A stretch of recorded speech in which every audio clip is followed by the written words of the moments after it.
Welcome back to educational service YouTube channel. आज हम पढ़ते हैं कक्षा 10 अध्याय 5 दैनिक जीवन में रसायन।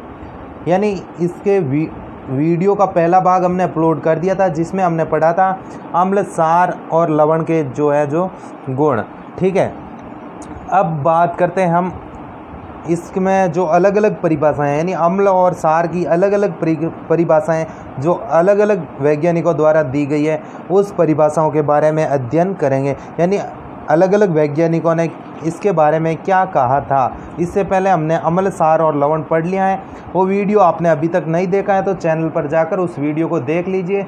और आज इस वीडियो में हम पढ़ेंगे अलग अलग वैज्ञानिकों द्वारा जो अम्ल और सार की परिभाषा दी गई है उसके बारे में। तो सबसे पहले दोस्तों हम बात करते हैं आरेनियस की संकल्पना। सबसे पहली परिभाषा हम पढ़ेंगे आरेनियस की संकल्पना।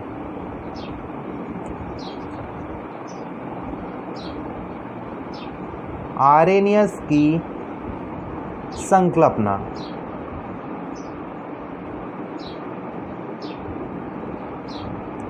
यानी आरेनियस ने जो क्या परिभाषा दी अम्ल और सार की, तो इसके बारे में हम पढ़ेंगे। आप वीडियो को शुरू से लेकर अंत तक जरूर देखिए ताकि आपको आराम से है जो समझ में आ जाए।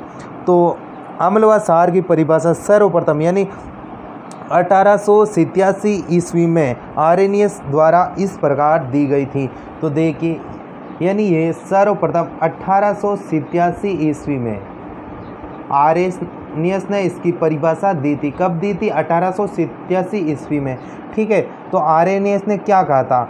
आरेनियस ने कहा था जो जलीय विलयन में, जो पदार्थ जलीय विलयन में अपघटित होकर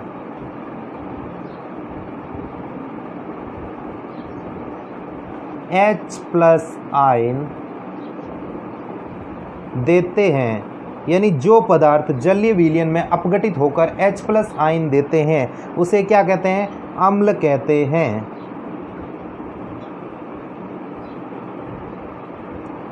अम्ल कहते हैं, यानी जो पदार्थ जलीय विलयन में अपघटित होकर H+ आयन देते हैं उसे अम्ल कहते हैं। जैसे एग्जाम्पल देखें हम HCl हाइड्रोक्लोरिक अम्ल। ये हाइड्रोक्लोरिक अम्ल है जो अपघटित होकर क्या करता है? H++ Cl-, यानी ये H+ आयन दे रहा है, जलीय विलयन में H+ आयन दे रहा है, तो ये अम्ल हो गया। अब बात करते हैं दूसरा सल्फ्यूरिक अम्ल H2SO4 जो कि H++SO4 -2, तो ये H+ आयन दे रहा है, तो ये हो गया अम्ल। और सार की बात करें तो जो पदार्थ जलीय विलयन में अपघटित होकर OH- आयन देते हैं, यानी ये तो हो गई अम्ल की। सार की बात करें तो सार जो पदार्थ जलीय विलयन में अपघटित होकर सार में OH- आयन देते हैं, यानी जो पदार्थ जलीय विलयन में अपघटित होकर OH- आयन देते हैं वो कहलाते हैं सार। जैसे NaOH, इसको कहते हैं सोडियम हाइड्रोक्साइड। ठीक है, तो ये जलीय विलयन में Na++OH-, यानी OH- आयन देते हैं, इसीलिए इसको क्या कहा गया है? सार। ठीक है, एक उदाहरण हम और देख लेते हैं Mg कोष्टक OH²। ये भी क्या है? OH- आयन देता है। ये नेगेटिव चार्ज है तो इसीलिए OH- देता है, तो ये सार हो गया।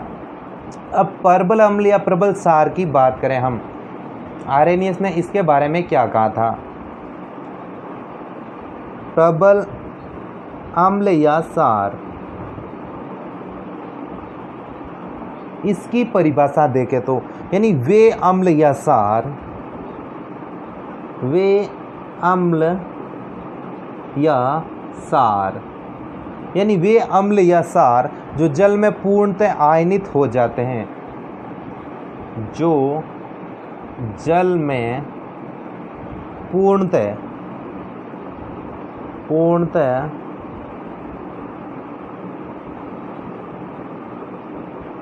आयनित हो जाते हैं, क्या कहलाते हैं? प्रबल अम्ल या प्रबल सार कहलाते हैं। जैसे प्रबल अम्ल देखें तो HCl हाइड्रोक्लोरिक अम्ल, और सार देखें तो सोडियम हाइड्रोक्साइड NaOH, ये इसके एग्जाम्पल हो गए। अब बात करते हैं दुर्बल अम्ल या दुर्बल सार की, यानी दुर्बल अम्ल और दुर्बल सार की क्या परिभाषा है। ये तो हो गई प्रबल अम्ल और प्रबल सार की। अब बात करते हैं दुर्बल अम्ल और दुर्बल सार की।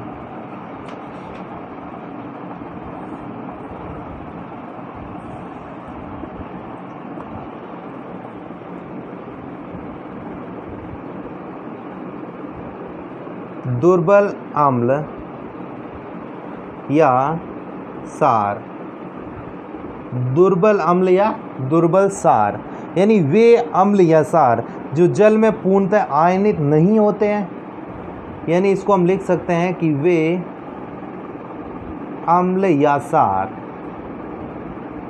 जो जल में पूर्णतः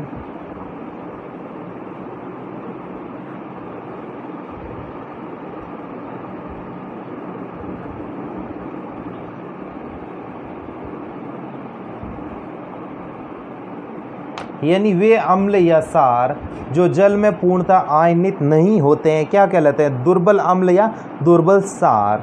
यानी दुर्बल अम्ल देखें तो इसका एग्जाम्पल लिख लेना आप, CH3COOH, ठीक है, ये तो हो गया दुर्बल अम्ल।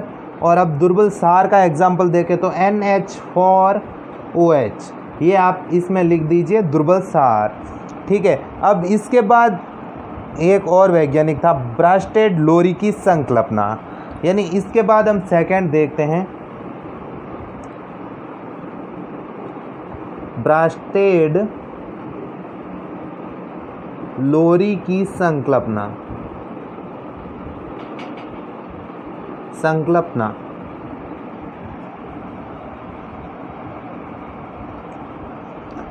इन्होंने कहा था कि अम्ल जो प्रोटॉन देते हैं यानी दाता होते हैं, अम्ल क्या होते हैं?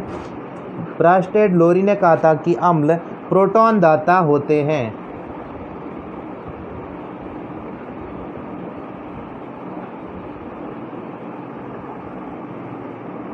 अम्ल प्रोटॉन दाता होते हैं, ठीक है, और सार प्रोटॉन ग्राही होते हैं। सार क्या होते हैं? प्रोटॉन ग्राही।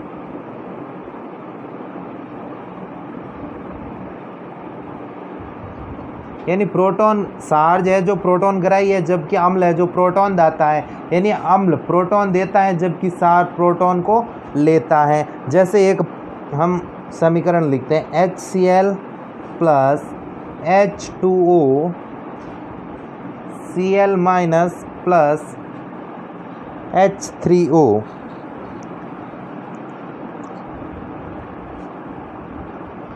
ठीक है। तो इस अभिक्रिया से हम समझेंगे,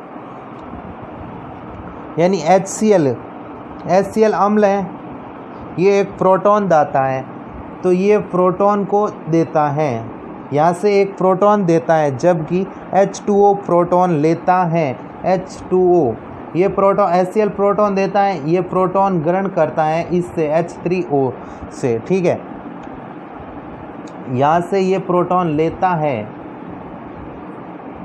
तो ये कह सकते हैं कि ये प्रोटॉन लेता है।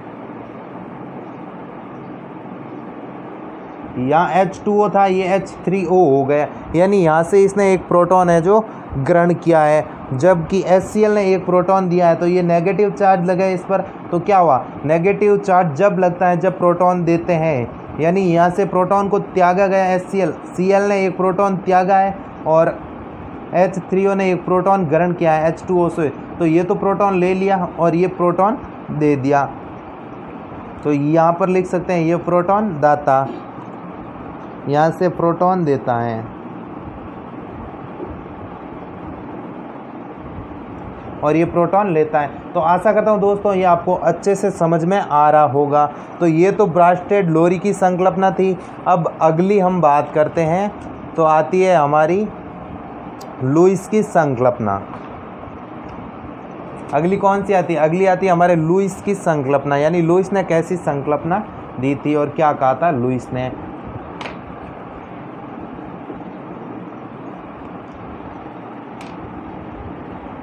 इनको आप कॉपी में भी आपके अच्छे से नोट्स बना लेना था, क्या एग्ज़ाम के टाइम बहुत ही काम आएंगे।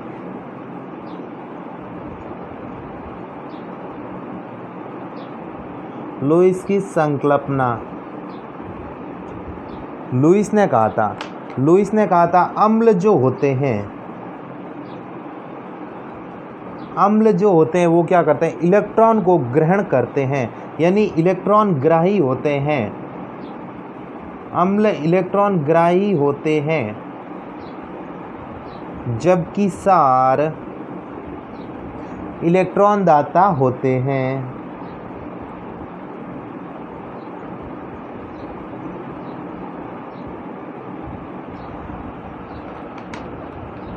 यानी लुईस ने कहा था जो अम्ल होते हैं, अम्ल क्या करते हैं?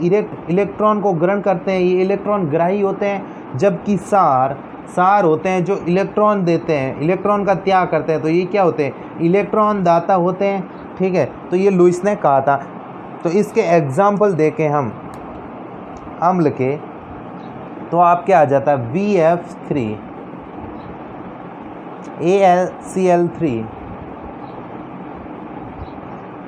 Mg+2 इत्यादि इसके एग्जाम्पल है, आप नोटबुक में भी देख सकते हैं। और क्षार की बात करें तो H2O, ये इलेक्ट्रॉन दाता होता है H2O, तो इस पर ये इलेक्ट्रॉन O है जो इलेक्ट्रॉन त्यागता है। ठीक है, फिर देखते हैं NH3, ये इलेक्ट्रॉन त्यागता है। OH- या फिर Cl-, ये इलेक्ट्रॉन दाता होते हैं। अब अगला हम बात करते हैं अम्ल और क्षार के जो सामान्य गुण होते हैं उसके बारे में, यानी अम्ल और क्षार के सामान्य गुण क्या क्या होते हैं। यानी अम्ल और क्षार के सामान्य गुण, जैसे सबसे पहले बात करते हैं अम्ल। अम्ल क्या करता है? आपने पढ़ा है कि नीले लिटमस पत्र को लाल कर देता है। अम्ल है जो नीले लिटमस पत्र को लाल कर देता है।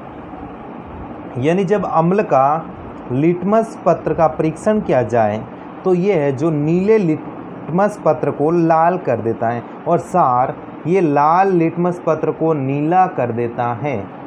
और अगला इसका गुण देखें तो अम्ल धातु के साथ अभिक्रिया करके लवण और H2 गैस बनाती हैं।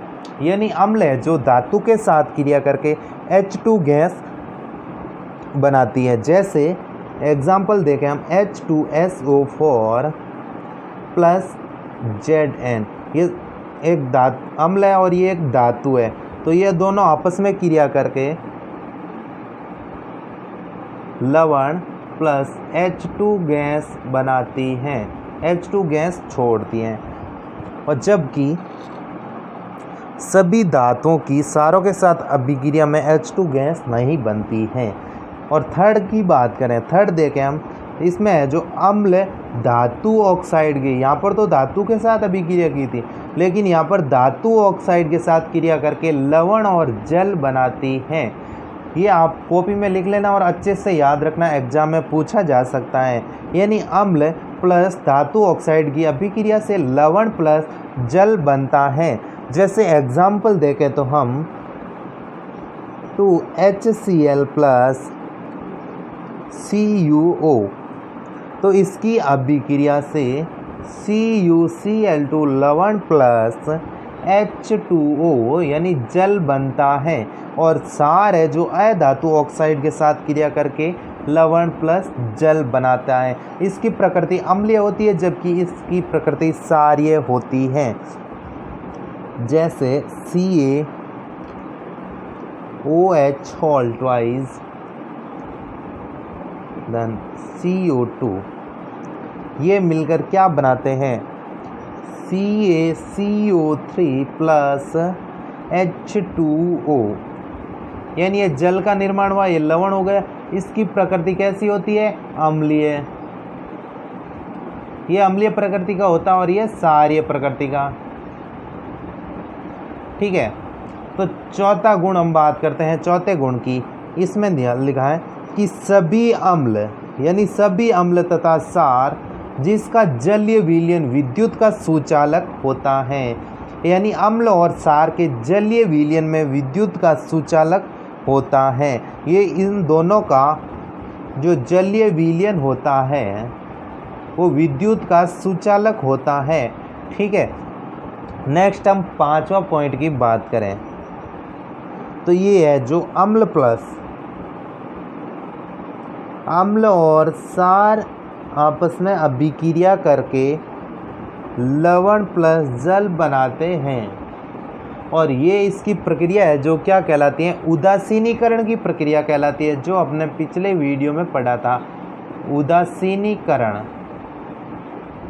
ये प्रक्रिया उदासीनीकरण की प्रक्रिया कहलाती है। तो दोस्तों, आशा करता हूँ आपको वीडियो अच्छा लगा होगा। अगर वीडियो अच्छा लगा तो अपने सभी दोस्तों के साथ शेयर जरूर करें और चैनल को सब्सक्राइब करके बेल आइकन प्रेस कर दीजिए, ताकि जैसे ही हम अगला वीडियो अपलोड करें नोटिफिकेशन आपके पास पहुंच जाएगी। और वीडियो को लाइक ज़रूर करना, वीडियो को शेयर अपने दोस्तों के साथ कर देना। धन्यवाद दोस्तों।